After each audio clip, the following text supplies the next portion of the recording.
Since April 2023, Sudan has been engulfed in fighting between two former allies, the Sudanese Armed Forces led by General Abdel Fattah and the Rapid Support Forces commanded by Mohamed Hamdan Dagalo, widely known as Emeti.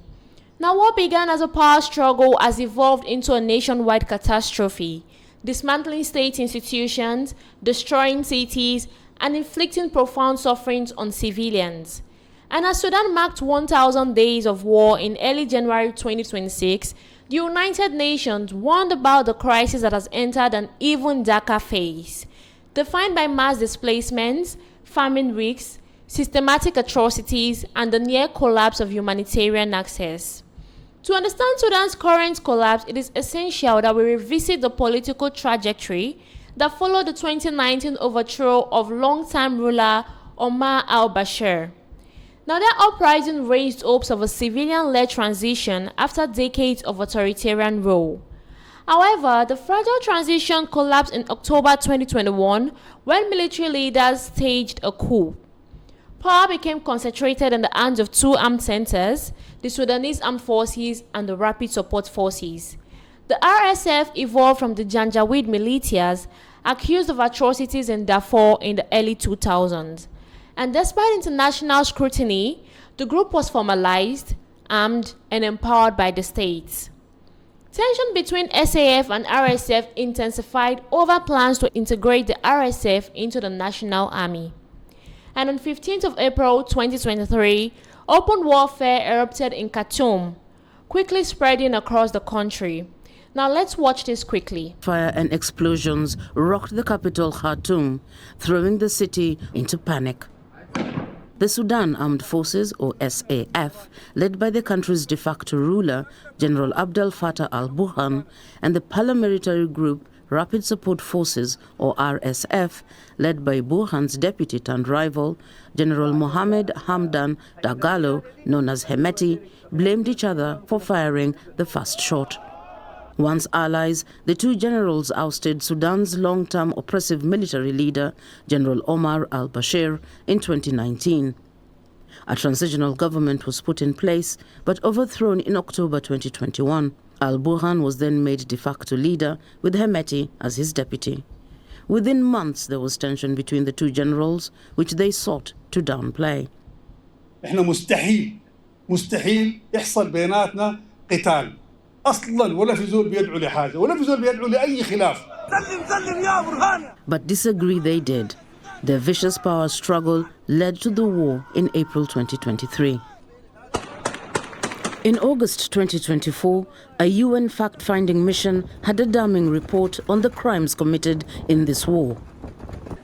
We have found that the Sudanese warring parties, that mainly the Sudanese Armed Forces, SAF, and the Rapid Support Forces, RSF, and their respected allies have committed an appalling range of violations. We found reasonable grounds to believe that many of these violations amount to international crimes.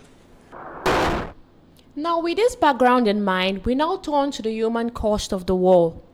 A cost that is measured not only in life lost, but in communities shattered, families uprooted, and a humanitarian system that is pushed beyond its limits.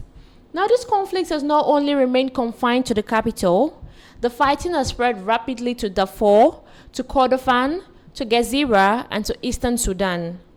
And urban centers have been reduced to battlegrounds, while rural communities faced unchecked violence. Now, Darfur in particular has re-emerged as a focal point of mass atrocities that is echoing patterns from 2 decades ago. Entire towns have been attacked, have been looted, and have been emptied of their populations. Now, while the crisis affects all civilians, women and girls are experiencing the conflict in uniquely devastating ways. And the UN officials have stated unequivocally that sexual violence in Sudan is not incidental, rather it is systematic. The High Commissioner for Human Rights, Volker Turk, following his January 2026 visit, confirmed widespread reports of rape, gang rape, and gender-based violence that is used deliberately to terrorize civilian populations. And in December 2025, The UN Human Rights Office reports documented extensive violations during RSF operations in North Darfur, describing patterns of violence moving from town to town. Now let's take a look at this video quickly. 9 women and girls, all of them survivors of sexual violence. What they told me was about a gang rape in Al-Fashar. When they tried to flee, they told me about the men being taken out and killed in front of them, their brothers, their sons. Then some of them were taken, older women, younger women, taken away, sometimes held for ransom, and gang raped for days in some instances. The trauma that they have gone through is unspeakable. Amnesty International investigations from late 2025 documented cases of women and girls attacked while searching for food, for water, or for safety. And rights groups report that the scale of abuse has reached levels that is described by some experts as among the worst globally for conflict-related sexual violence. The consequences extend far beyond individual survivors, and sexual violence fractures families, destabilizes communities, and leaves lasting physical and psychological trauma. Now, in many areas, survivors lack access to medical care, to psychological support, or to legal protection. And in December 2025, the Global Humanitarian Overview for 2026 appealed for $33 billion globally, with $2.9 billion earmarked for Sudan alone. And UNICEF's 2026 Humanitarian Action for Children appeal seeks nearly $1 billion to assist children facing extreme protection risks. Now, UNFPA and partners stress the urgent need for services for survivors of sexual and gender-based violence. Sudan war is no longer a distant conflict. It is now defining the test of international community's commitment to civilians' protection, accountability, and human dignity. Women and girls are paying an unbearable price, not only through displacement and hunger, but through the deliberate use of sexual violence as a weapon of war. And without sustained attention, without increased funding, and without real consequences for perpetrators, this crisis will continue to deepen. And as the conflict in Sudan continues to expose the devastating cost of prolonged instability, it also raises broader questions about security across Africa and how nations are responding to emerging threats. So from Sudan, we now turn to West Africa, where Nigeria is strengthening its military partnerships, including ongoing cooperations with the United States. Both countries intensify efforts to combat Islamic State affiliates and other militant groups operating in West Africa. The US officials describe this as a significant step up in intelligence sharing, military assistance, and operational coordination. Nigerian authorities say the support is crucial in addressing long-standing security threats that have affected large parts of the country for more than a decade. Security operations between Nigeria and the United States has developed gradually over many years. Now, following the rise of Boko Haram in the early 2010s, the US began providing Nigeria with training, with intelligence support, and with limited military equipment. Cooperation expanded and contracted over time, shaped by shifting threat levels, political changes, and concerns over human rights and civilian protections. Previous US policy largely emphasized capacity building, strengthening institutions, training forces, and improving coordination. And the current phase reflects a noticeable shift towards more direct operational support. Now, Nigeria faces a complex security environment because the Islamic State West Africa province, known as ISWAP, operates primarily around the Lake Chad Basin and parts of northwestern Nigeria. Now, the group emerged from a split within Boko Haram and maintains ideological and operational ties to the wider Islamic State network. Now, both ISWAP and Boko Haram factions have carried out attacks on civilians, kidnappings, and assaults on security forces, contributing to prolonged instability. Now, militant activity in Nigeria does not occur in isolation. Porous borders and shared ethnic economy and geographic spaces allowed armed groups to move between Nigeria, Niger, Chad, and Cameroon. And the broader Sahel region has also experienced rising militant activity, increasing the risks of cross-border spillover. Years of insurgency has displaced millions of people and have disrupted livelihoods, education, and local economies. So while military operation aims to weaken militant groups, civilians often bear the indirect cost of prolonged conflict, including displacement and insecurity. Now, with this threat landscape in mind, we can now turn to what has changed in the US and Nigeria partnership and how this new phase of cooperation is unfolding. These deliveries include equipment and supplies intended to support Nigerian operations against militant groups. Officials emphasize that the assistance is provided in coordination with Nigerian authorities. Now let's watch this video quickly. The United States has delivered what it describes as critical military supplies to Nigeria, reaffirming ongoing security cooperation between both countries. The delivery took place in Abuja and was confirmed in a statement shared on social media by the United States Africa Command, AFRICOM. According to AFRICOM, the supplies are intended to support Nigeria's ongoing military operations and highlight the shared security partnership between Washington and Abuja. The US mission in Nigeria was also tagged in the announcement. While details of the equipment were not disclosed, the development underscores continued military collaboration as Nigeria faces persistent security challenges, including terrorism and armed violence in several regions. The delivery comes months after Nigeria's government appealed to the United States for greater military assistance. In late January 2026, the US and Nigerian officials met in Abuja for a joint working group session that is focused on counter-terrorism priorities. Discussions centered on information exchange, operational coordination, and aligning strategic objectives. Now, such meetings are designed to improve situational awareness and to reduce gaps between partners. The cooperation has also included direct military action. And on Christmas Day 2025, the US forces carried out strikes against Islamic states that is linked targets in northwestern Nigeria.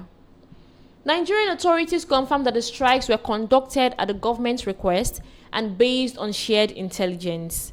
Supporters say that the operation demonstrates effective collaboration, and others stress the importance of transparency and civilian protection. And as cooperation deepened on the battlefields, broader questions emerged about strategy, sovereignty, and long-term outcomes. The US officials described the current approach as more assertive, with greater willingness to support partners through direct operational involvement. And this marks a shift from earlier strategies that emphasize training and institution building over kinetic action. Now, the change reflects evolving assessments of the threat environment, and Nigeria's officials have welcomed expanded US support, describing it as vital to countering persistent insurgency. And at the same time, public debate continues around the balance between security, sovereignty, and civilian protection, as well as the need to address underlying social and economic drivers of conflict. The expanded military cooperation between the United States and Nigeria reflects changing approaches to counter-terrorism in West Africa. Supporters view it as necessary response to persistent militant threats. Critics emphasize the need for accountability, civilian protection, and long-term solutions beyond military force. And as this partnership evolves, its impact on security, governance, and regional stability will remain closely watched. That military cooperation highlights the strategic relationship between Nigeria and the United States. But beyond defense partnerships, Washington is also reshaping its broader foreign policy approach. We now turn to a new US decision that is affecting dozens of countries as America moves to restrict entry from 39 nations. And so we examine the far-reaching implications of the United States' expanded travel restrictions, which took effect on January 1st, 2026. And now several African countries are responding through a critical legal exception known as the Grandfather Clause. The policy affects dozens of countries worldwide, many of them in Africa, reshaping travel, diplomacy, education, and business ties. While new visa applicants face suspensions and heightened scrutiny, holders of valid US visas issued before the cut-off days remain protected under the grandfather clause, at least for now. Now let's quickly watch this video for insight. Is expanding its travel bans and restrictions to 20 new countries, doubling the number of nations affected by sweeping travel limits to 39. 5 more countries were added to the list facing a full ban: Burkina Faso, Mali, Niger, South Sudan, and Syria. People traveling on documents issued by the Palestinian Authority are also included in the ban. An additional 15 countries are facing increased restrictions. The restrictions apply to both people seeking to travel to the U.S. as visitors or to emigrate there. People who already have visas, are lawful permanent residents of the U.S. or have certain visa categories such as diplomats or athletes, or whose entry into the country is believed to serve the U.S. interest, are all exempt from the restrictions. The Trump administration cited immigration enforcement, foreign policy, and national security concerns for the move. But critics have argued that the administration is using national security concerns to collectively keep out people from a wide range of countries. The order added 20 new countries to an existing list, increasing the total number of affected nations from 19 to 39, and many of the newly included countries are in Africa. According to the US government, the decision was driven by national security concerns. This includes issues related to document integrity, visa overstay rates, inadequate information sharing, and gaps in biometric and identity verification systems. The restrictions range from partial suspensions, such as limits on tourist, business, or student visas, to full freezes on visas processing for certain countries. And at the center of today's discussion is a legal exception known as the grandfather clause. In simpler terms, the clause allows individuals who already held valid US visas before January 1st, 2026 to continue traveling under those visas until they expire. This provision has become a lifeline for international students already enrolled in US universities, business professionals with ongoing commercial ties, families with established travel arrangements. However, it does not apply to new applicants, and once an existing visa expires, holders must comply with the new, stricter requirements. Zimbabwe's inclusion in the expanded travel restriction marks a significant escalation. The US cited concerns over document verification and information exchange, leading to partial restrictions rather than a full ban. For Zimbabweans already studying or working in the United States, the grandfather clause offers temporary reassurance, and a Zimbabwean diplomat recently described the provision as providing a sense of security for those with long-term stays. Domestically, Zimbabwe is also grappling with economic implications, and a newly introduced 15.5% value-added tax on tourism activities has raised concerns with calls for exemptions. Nigeria, Africa's most populous nation, faces partial restrictions. Business and student visas are now subjected to enhanced screening, including biometric verification and social media reviews. For Nigerians holding visas issued before January 1st, 2026, the grandfather clause prevents immediate disruption. Academic programs and business travels continue, though renewals may now face delays. Nigerian officials have criticized the policy as discriminatory, warning of economic consequences. Bilateral trades between Nigeria and the United States exceed $10 billion annually. The concern now centers on uncertainty, particularly for students nearing graduation and professionals with time-sensitive engagements.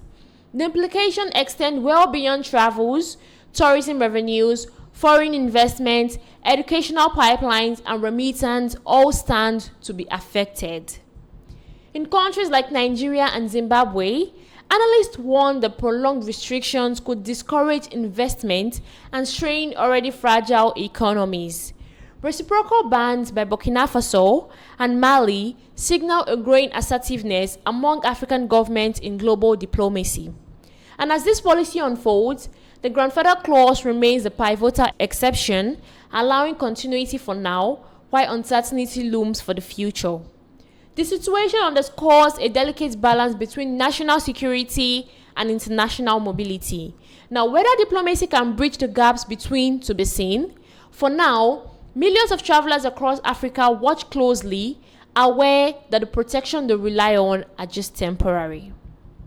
As governments tighten controls and redefine who can cross their borders, questions of power, accountability, and governance remain central globally.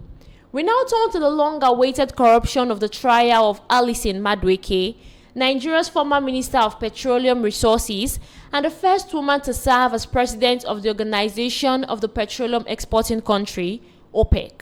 Formally began today in London, drawing intense scrutiny both in Nigeria and internationally. Alison-Madueke rose to become one of the most powerful figures in Nigeria's modern political history. Appointed Minister of Petroleum and Resources in 2010 under President Goodluck Jonathan, she controlled the sector that accounts for the majority of Nigeria's foreign exchange earnings. In 2014, she broke global barriers, becoming the first woman to serve as the president of the Orientation of Petroleum Exporting Countries, OPEC. Her tenure, however, was dogged by allegations of massive corruption, mismanagement, and oil deals, accusations that she has consistently denied. The proceeding opened at Southwark Crown Court in London. The 65-year-old former minister appeared in person, dressed formally as the charges against her were read. The courtroom experienced early technical difficulties, including an internet outage that briefly delayed proceedings, a small but symbolic hiccup in a case that is marked by years of delays. Outside the court, journalists, legal analysts, and observers gathered, reflecting the global interest in a trial that connects Nigeria, the United Kingdom, and the international oil industry. According to the UK's National Crime Agency, Alison-Madueke faces 6 criminal counts, 5 counts of accepting bribes and 1 count of conspiracy to commit bribery. Prosecutors allege that between 2011 and 2015, she abused her office by awarding lucrative oil-related contracts in exchange for personal benefits. And these alleged benefits include cash payments, private jet travel, chauffeur-driven vehicles, luxury London residence with staffs and upgrades, payments of school fees for a child, high-end luxury goods from brands such as Louis Vuitton. Now, these cases also involve 2 co-defendants, Doye Agama, who appeared remotely, and Ayinde Olatimbo Bukola, who appeared in person. The UK prosecutors alleged that the defendants were part of a coordinated network that facilitated corrupt transactions within Nigeria's oil sector. Their roles, prosecutors say, were instrumental in moving money, arranging benefits, and disguising the true nature of the alleged bribes. Now, this trial is being conducted under UK anti-corruption laws, which allows British authorities to prosecute foreign officials when alleged corrupt proceeds pass through or are enjoyed within the United Kingdom. This reflects a growing global trend where corruption increasingly crosses borders. Alison-Madueke was first arrested in London in 2015. Since then, investigations have spanned multiple jurisdictions, including Nigeria, the United Kingdom, and the United States. In the US, millions of dollars worth of assets allegedly linked to her have been seized or forfeited, including luxury properties and cash holdings. Now, despite these actions, criminal prosecution took years to materialize, raising questions about political will, legal complexity, and international cooperation. Nigeria's petroleum industry has often been plagued as allegations of corruption. Now, during the years covered by charges, Nigeria struggled with fuel shortages, revenue leakages, poor transparency, and declining public trust. This trial reopens debates about how oil wealth has been managed and mismanaged over the decades. However, Alison-Madueke has pleaded not guilty to all charges. And our legal team is expected to challenge the credibility of witnesses, the interpretation of financial records, and the prosecution narrative of quid pro quo arrangements. Now, this trial is expected to include detailed examination of banking transactions, contracts, emails, and witness testimony. And as proceedings continue in London over the coming weeks, the world will be watching. For Nigerians, this trial represents more than just a legal case. It's a test of whether power can be finally held to account. Now, justice may be slow, but this opening marks a defining moment in the long pursuit of accountability in Nigeria's oil sector. And this brings us to the end of today's broadcast. Do not forget to like, drop a comment, and share this video. Also subscribe to our platform because this is how we can grow as a platform. I am your host for today, Chinyere. Do not forget to like. Thank you.